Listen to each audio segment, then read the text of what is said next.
All right, we're going to do the next chapter of the Gospel of John, chapter 12. Then 6 days before the Passover, Jesus came to Bethany, where Lazarus was, who had been dead, whom he had raised from the dead.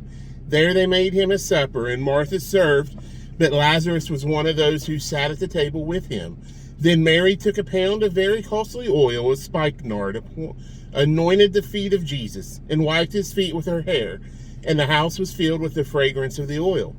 But one of his disciples, Judas Iscariot, Simon's son, who would betray him, said, "Why was this fragrant oil not sold for 300 denarii and given to the poor?" This he said not that he cared for the poor, but because he was a thief and had the money box, and he used to take what was put in it. But Jesus said, "Let her alone. She has kept this for the day of my burial. For the poor you have with you always, but me you do not have always." Now a great many of the Jews knew that he was there, and they came not for Jesus' sake only, but that they might also see Lazarus, whom he had raised from the dead. But the chief priests plotted to put Lazarus to death also, because on account of him many of the Jews went away and believed in Jesus.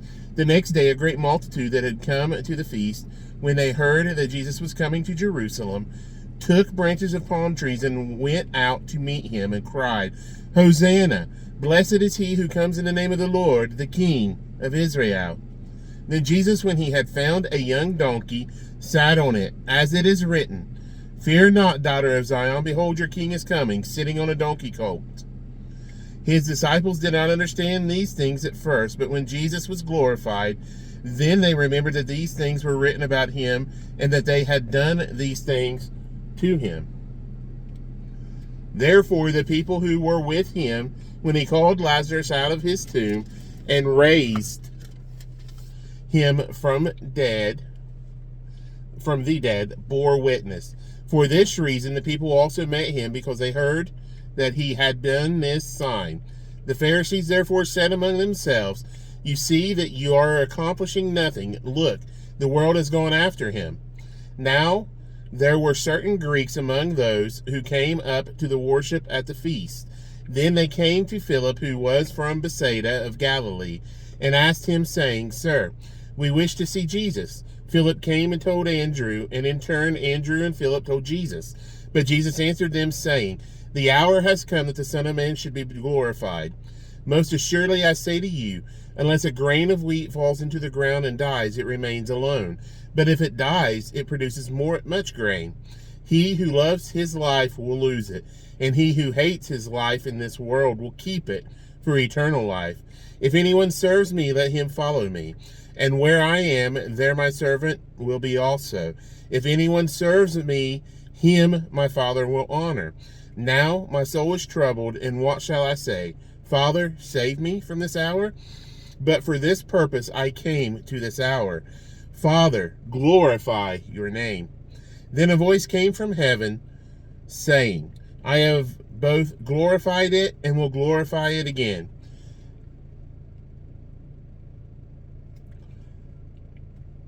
Therefore the people who stood by and heard it said that it had thundered. Others said, "An angel has spoken to him."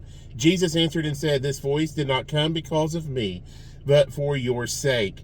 Now is the judgment of this world. Now the ruler of this world will be cast out.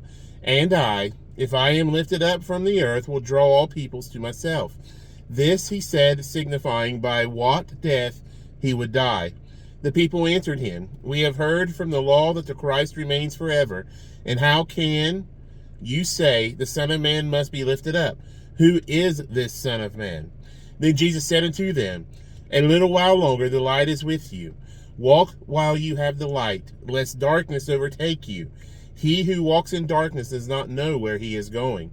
While you have the light, believe in the light, that you may become sons of the light." These sayings Jesus spoke and departed, and was hidden from them. But although he had done so many signs before them, they did not believe in him.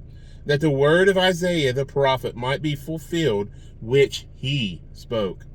Lord, who has believed our report? And to whom has the arm of the Lord been revealed? Therefore they could not believe, because Isaiah said again, He has blinded their eyes and hardened their hearts, lest they should see with their eyes, lest they should understand with their hearts and turn, so that I should heal them. These things Isaiah said when he saw his glory and spoke of him. Nevertheless, even among the rulers, many believed in him. But because of the Pharisees, they did not confess him, lest they should be put out of the synagogue. For they loved the praise of men more than the praise of God. Then Jesus cried out and said, He who believes in me believes not in me, but in him who sent me. And he who sees me sees him who sent me. I have come as a light into the world, that whoever believes in me should not abide in darkness. And if anyone hears my words and does not believe, I do not judge him, for I did not come to judge the world, but to save the world. He who rejects me and does not receive my words has that which judges him. The word that I have spoken will judge him in the last day. For I have not spoken on my own authority, but the Father who sent me gave me a command, what I should say and what I should speak. And I know that his command is everlasting life. Therefore, whatever I speak, just as the Father has told me, so I speak. And that is the end of chapter 12. We'll pick up chapter 13 tomorrow.